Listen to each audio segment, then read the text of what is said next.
Saint Martin ദ്വീപ് യുഎസിന് വിട്ടുകൊടുത്തിരുന്നെങ്കിൽ എനിക്ക് ഭരണത്തിൽ തുടരാമായിരുന്നു.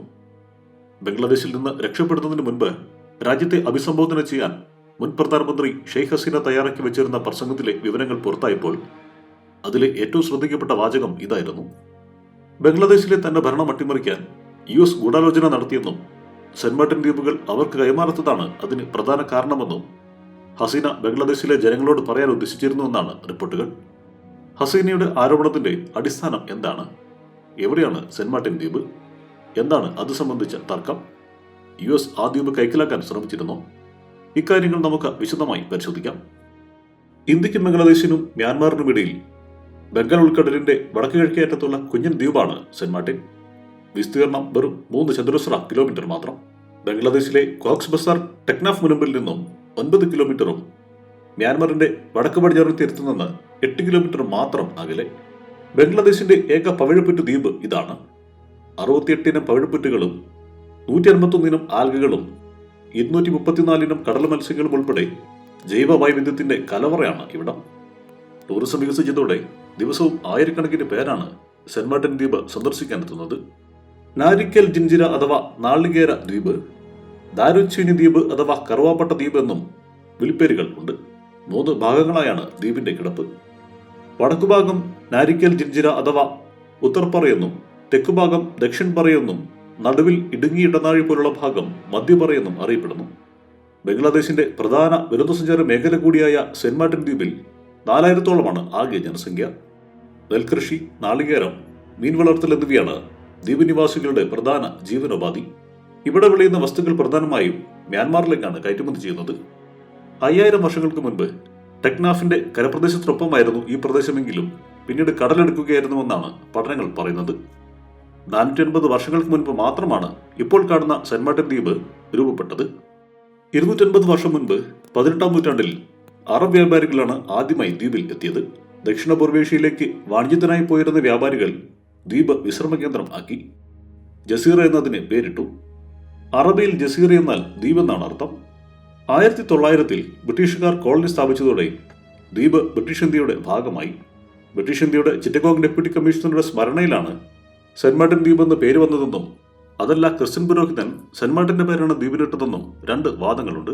1937-ൽ മ്യാൻമാർ സ്വതന്ത്രമായപ്പോഴും സെന്റ് മാർട്ടിൻ ദ്വീപ് ബ്രിട്ടീഷ് ഇന്ത്യയുടെ ഭാഗമായി തുടർന്നു. 1947-ൽ ഇന്ത്യ സ്വതന്ത്രമായപ്പോൾ വിഭജനത്തിൽ ദ്വീപ് കിഴക്കൻ പാകിസ്ഥാന്റെ ഭാഗമായി. 1971-ൽ പാകിസ്ഥാനിൽ നിന്ന് ബംഗ്ലാദേശ് സ്വാതന്ത്ര്യം നേടിയപ്പോൾ ദ്വീപ് ബംഗ്ലാദേശിന്റെ ഭാഗമായി. മ്യാൻമാറും ബംഗ്ലാദേശും സെന്റ് മാർട്ടിൻ ദ്വീപിനെ ചൊല്ലി തർക്കത്തിലാണ്. ദ്വീപ് ബംഗ്ലാദേശിന്റേതാണെന്ന് അംഗീകരിച്ച് 1974-ൽ ഇരു രാജ്യങ്ങളും ഒപ്പുവെച്ചിരുന്നു. എന്നാൽ ദ്വീപിന്റെ സമുദ്രാതിർത്തി സംബന്ധിച്ചുള്ള തർക്കം നിലനിൽക്കുന്നു. 2012-ൽ രാജ്യാന്തര സമുദ്ര നിയമ ട്രൈബ്യൂണൽ ദ്വീപിന്മേലുള്ള ബംഗ്ലാദേശിന്റെ അവകാശം ശരിവെച്ചെങ്കിലും തർക്കം ഇപ്പോഴും തുടരുകയാണ്.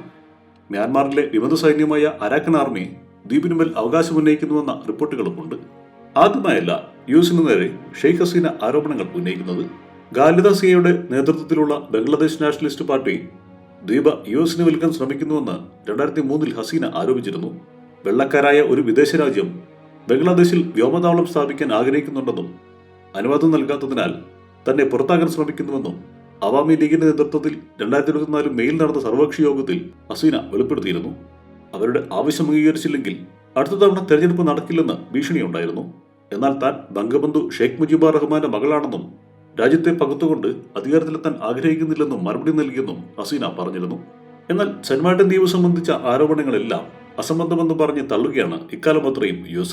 ബംഗ്ലാദേശിൽ എവിടെയും സൈനിക താവളം നിർമ്മിക്കാൻ പദ്ധതിയില്ലെന്നും ധാക്കയുമായി തന്ത്രപരമായി സൈനിക ബന്ധം മാത്രമാണ് ആഗ്രഹിക്കുന്നതെന്നുമായിരുന്നു 2003-ൽ അന്നത്തെ ബംഗ്ലാദേശിലെ US പ്രതിനിധിയായ മേരി ആൻ പീറ്റേഴ്സ് പ്രതികരിച്ചത്.